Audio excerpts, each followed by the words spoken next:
One topic I've talked about ad nauseum on this channel, and I will continue to talk about, is video game preservation. It's one reason why I think at least physical games in some capacity are important, other than just ownership without having to deal with DRM and things like that, at least on older games, along with services like GOG, Galaxy of Games, and other things that actually allow you to own games without DRM. Now, the reason that I'm talking about this game preservation idea is because, unfortunately, unlike other forms of art or media, like movies or paintings or music, it seems like this is not taken very seriously with video games by a lot of people. A lot of people treat video games as if they are a disposable version of art, or not even art at all in any capacity, that they are essentially just a consumer product, and that, like a burger or like a candy bar, they should be eaten, consumed, and then shit out, thrown away, flushed down the toilet, and you should move on.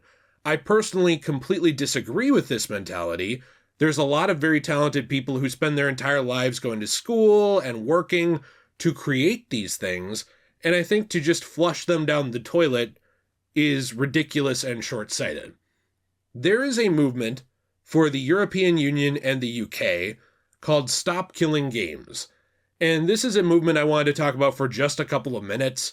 It's probably going to be a very short video because there have been many videos breaking down the importance of this movement, why it matters, and why, if you are a member of the European Union in any regard, or the United Kingdom, basically if you're in that area, you should sign it. And also, I believe you can sign it from anywhere as long as you are a valid citizen of one of these countries. Now, there are a couple of petitions, and you might have already tuned out. You're thinking petitions, oh, petitions don't matter. People can ignore petitions. To a point, they can.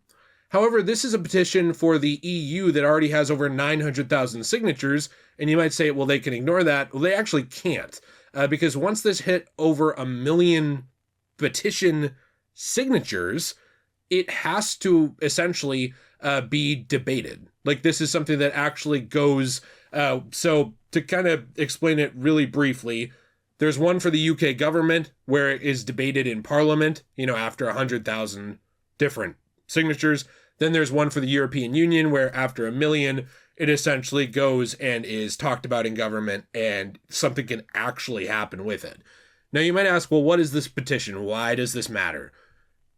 This matters because it really does seek to prevent the remote disabling of video games by publishers before providing reasonable means to continue functioning of said video games without the involvement from the side of the publisher. That's essentially the EU one, but there's also, in the other one, it talks about how the government should update consumer laws to prohibit publishers from disabling video games and related game assets or features they have already sold without recourse for customers to retain or repair them.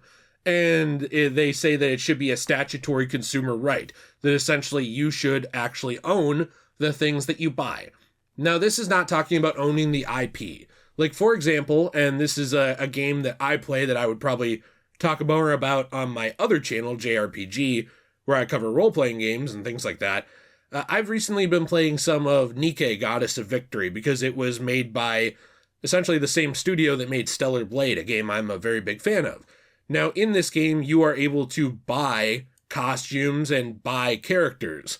And a petition like this, if Nike ever shut down, it essentially would want them to make it so that you could still use this game offline or still use, as much of this game as reasonably possible offline, even if it did shut down, and was requiring internet. Games like The Crew, there was no real reason why The Crew couldn't have been updated to just run offline, from Ubisoft. That game was basically taken out back and given the old Yeller treatment, even though there were a lot of people who cared about it. And now, I don't want to get too far into specifics because I'm not an expert on the ins and outs of this, but I do think it's interesting because when you look at it, video games had actually solved this issue many, many years ago. There were older Call of Duty games with offline bots. I think some newer ones still do have this feature, but essentially the idea of like, hey, even if our multiplayer shuts down, you can go play these maps against bots. And even before that, there were games from EA, of all people, like the James Bond games, with offline bots, where even if, no one was over and no one could play split screen, you could play a game like a 007 James Bond game offline, on your couch, by yourself, playing against the AI, against the computer, and still play those maps. How many different digital items have been purchased for games that no longer are even playable? Thinking back to high school, there was a huge game called Marvel's Avengers Alliance. Not Ultimate Alliance, Avengers Alliance. And it was a game that was kind of like Final Fantasy turn-based combat, but with superheroes. And there were ways to use, your money for in-game purchases. Well, eventually that game shut down. And again, there was no real reason it couldn't have functioned without internet capability. And yet it shut down, and any money that anyone put into it is gone. This kind of movement is important, Stop Killing Games, because what it's trying to do at its core is prevent you from being taken advantage of. And you might think, I'm not in the European Union or I'm not in the UK, what can I do? If you are in those places or you are a citizen of those places, I do urge you to sign these petitions, because they actually do hit a point with enough real signatures.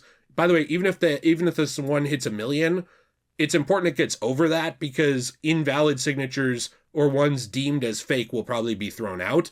That's just something that's happened before with situations like this. But it's important to actually support these things, to support your consumer rights and not bend over for companies. I've never understood people who defend companies doing this. I think it's very pathetic. Whether you're a content creator or just an individual online, you're basically advocating for the online casino to screw you, which is very odd. But if you're not part of the European Union or the United Kingdom or anything like that, it is still important to push for these types of consumer protections, or to make your voice heard. Whether that's leaving comments on publishers' stuff saying, hey, I'm not happy with this, obviously within reason, not threats, things like that. Or it's reaching out to people in government and saying, hey, this is a form of media. It does deserve protections, just like other forms of art get. Anything like that, or even just spreading the word of this. I think spreading the word of this is very important, even if you're not a member of the EU or UK or any area in that vicinity, because this is a massive, massive market. It is possible that this passes and there are these protections for games, and then those games remain playable in that area, but not in like the US or Mexico or something. It's possible. I mean, these companies sometimes stop at nothing to be petty and throw out their own work. But in general, this is very important, because this would be a massive portion of the world where this would then remain playable. And think about it if you're on PC. If you're on PC and there's a game with some kind of thing like this, and you want it to remain playable, even if you're in the US, hypothetically, if there was a European Union version that remained playable after yours went offline, there would be a way for you to get that. Just saying. That would be out there. That would lead to actual game preservation. There are entire video games right now that can no longer be played. There are entire modes of video games right now that can no longer be played, whereas other modes can after shutdowns. So there are games that get gimped from this, but not completely ruined. This is a problem that has been going on for a long time, and it's unfortunately one that's not going away anytime soon. It's why something like this is so important, and why people should actually take this seriously. I hope you enjoyed this video. I look forward to hearing your thoughts in the comments down below. I recommend you do your own research on it. I'm not going to act like a legal expert. I'm not going to act like I know everything about situations like this, but it is an important situation to actually take into account. And no matter who you are or how much money you have, I don't think people should want to piss away their money. If you buy something, you should be able to keep that thing, unless it is a consumable item like food or drink or something like that. There's no excuse for it to go away. I hope you have a fantastic day, and as always, everyone, stay shui.